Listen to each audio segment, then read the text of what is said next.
অঙ্গনওয়াড়ি কেন্দ্রের দায়িত্বে গাফিলতি করে রাজনৈতিক মিছিল বা কর্মসূচিতে অংশ নিলে কড়া ব্যবস্থা নেওয়া হবে বলে হুঁশিয়ারি দিলেন সমাজ কল্যাণ মন্ত্রী টিঙ্কু রায়।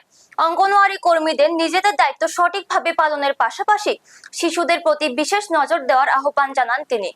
মন্ত্রী বলেন, অঙ্গনওয়াড়ি কেন্দ্রগুলিতে শিশুদের নিয়মিত উপস্থিতি, তাদের পুষ্টি ও প্রাথমিক শিক্ষার বিষয়টি অত্যন্ত গুরুত্বপূর্ণ। তাই দায়িত্বে থাকা কর্মীদের কোনোভাবেই কাজে ফাঁকি দেওয়া উচিত নয়।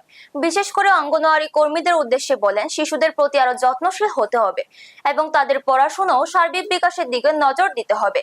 কর্মস্থলে অনুপস্থিতি থেকে মিছিল বা অন্য কোনো কর্মসূচিতে অংশ নেওয়ার অভিযোগ পাওয়া গেলে নিয়ম অনুযায়ী ব্যবস্থা নেওয়া হবে বলেও স্পষ্ট বার্তা দেন মন্ত্রী। অঙ্গনওয়াড়ি কেন্দ্রের পরিষেবা যাতে কোনোভাবেই ব্যাহত না হয় এবং শিশুরা নিয়মিত পরিষেবা পায় সেদিকেই কর্মীদের গুরুত্ব দেওয়ার আহ্বান জানান তিনি। ব্যুরো রিপোর্ট, নিউজ তৎকাল 24।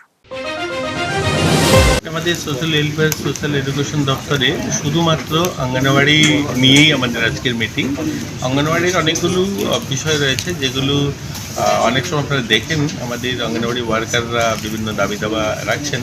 তো এই বিষয়গুলো নিয়ে আজকে আমরা রিভিউ করছি যে ওনাদের যে ফিডিং বিল বা বিভিন্ন রেট সম্বন্ধিত বিভিন্ন বিষয়গুলো রয়েছে এবং আমরা প্রত্যেক সিডিপিও আমাদের রাজ্যে যতগুলো সিডিপিও প্রজেক্ট রয়েছে সবাই উপস্থিত আছে, এগুলো নিয়ে আজকে বিস্তর আলোচনা হবে।